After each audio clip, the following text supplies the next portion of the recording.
Olá, olá, meus queridos amados irmãos e irmãs, bem-vindos a mais uma leitura bíblica.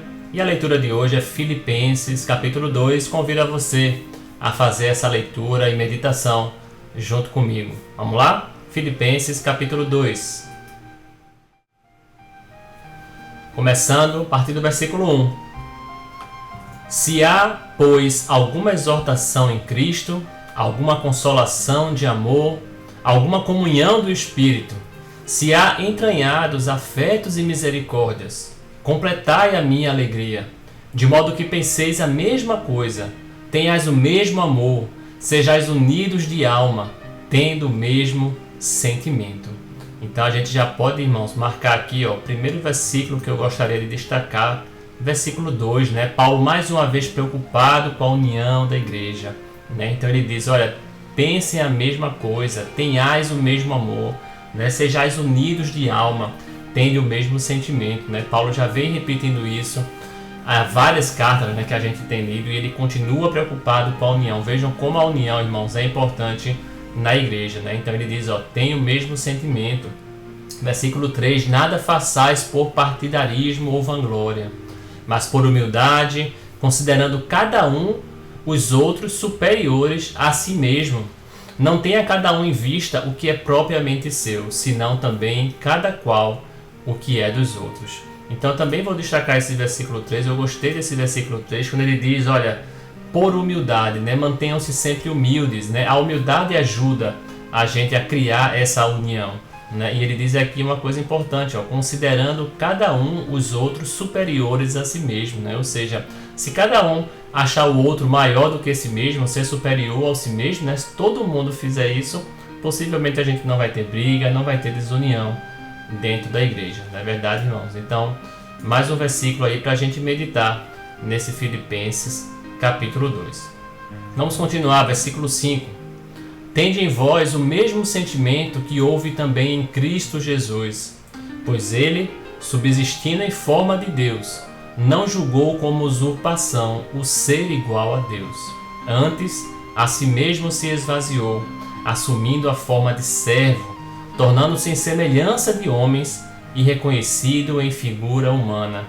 A si mesmo se humilhou, tornando-se obediente até a morte, e morte de cruz. Então vejam aí Paulo agora, nos mostrando o exemplo de Jesus Cristo, de humildade, um exemplo de não se considerar superior a si mesmo, Ele era igual a Deus e Jesus, ele mesmo assim, ele não usou disso para nada aqui na terra, Ele foi 100% ser humano, ele poderia em qualquer momento da vida dele usar seus poderes, usar o fato de ser Deus, e em nenhum momento, irmãos, como Paulo diz aqui, ele não julgou como usurpação o ser igual a Deus, Pelo contrário, ele se esvaziou.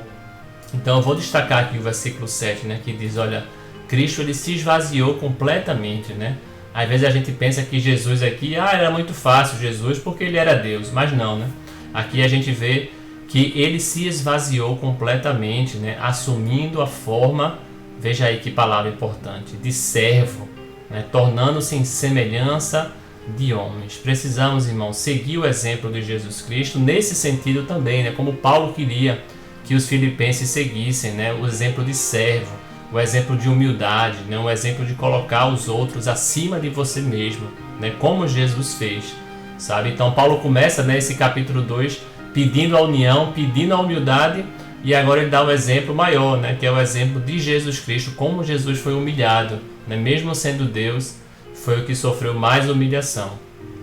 Versículo 9, pelo que também Deus o exaltou sobremaneira, e lhe deu o nome que está acima de todo nome, para que ao nome de Jesus se dobre todo o joelho, nos céus, na terra e debaixo da terra, e toda a língua confesse que Jesus Cristo é o Senhor, para a glória de Deus Pai. Então veja aí o exemplo, mais uma vez, de Jesus, que se humilhou tanto, virou ser humano, uma humilhação total, a forma de servo. E qual foi o resultado?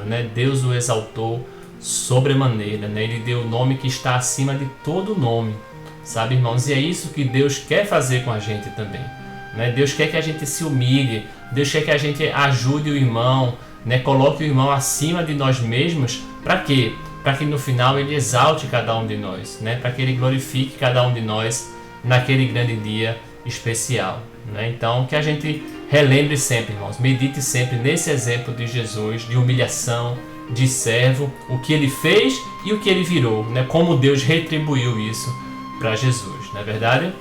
Versículo 12. Assim, pois, amados meus, como sempre obedecestes, não só na minha presença, porém muito mais agora, na minha ausência, desenvolvei a vossa salvação com temor e tremor. Porque Deus é quem efetua em vós, tanto querer como realizar, segundo a sua bondade, aliás, vontade, né?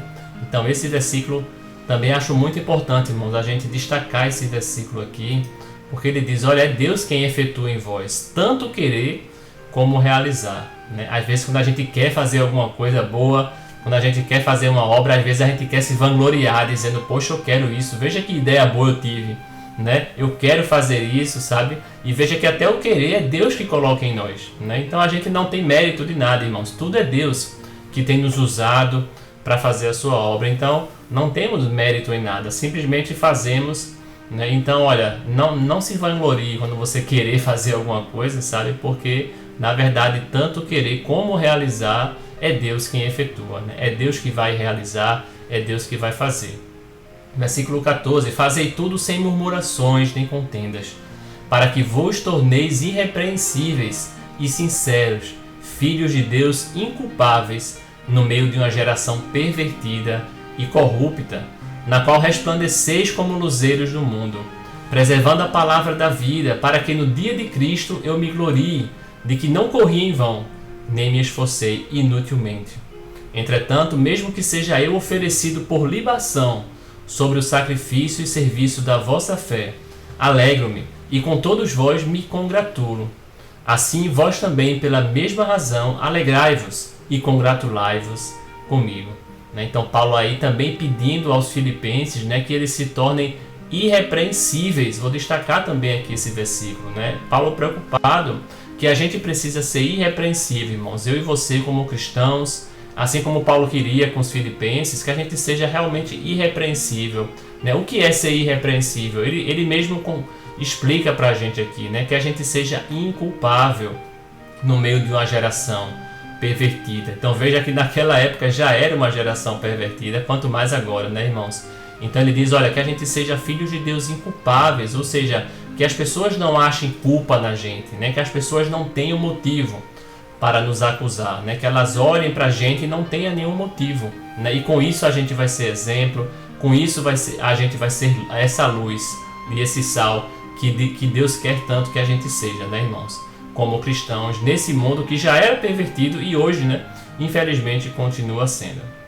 Versículo 19. Espero, porém, no Senhor Jesus mandar-vos Timóteo o mais breve possível, a fim de que eu me sinta animado também, tendo conhecimento da vossa situação. Porque a ninguém tenho de igual sentimento que sinceramente cuide dos vossos interesses, pois todos eles buscam o que é seu próprio, não o que é de Cristo. E conheceis o seu caráter provado, pois serviu ao Evangelho junto comigo, como filho ao Pai. Então veja aí Paulo elogiando, né, Timóteo, dizendo como Timóteo, ele de fato, ele tem amor pela obra de Cristo, ele realmente faz a obra de Cristo com amor, ele serve de fato ao Evangelho, como Paulo gosta de Timóteo e vê o esforço de Timóteo no trabalho do Evangelho. Este, com efeito, versículo 23, é quem espera enviar, tão logo tenha eu visto a minha situação. E estou persuadido no Senhor, de que também eu mesmo brevemente irei.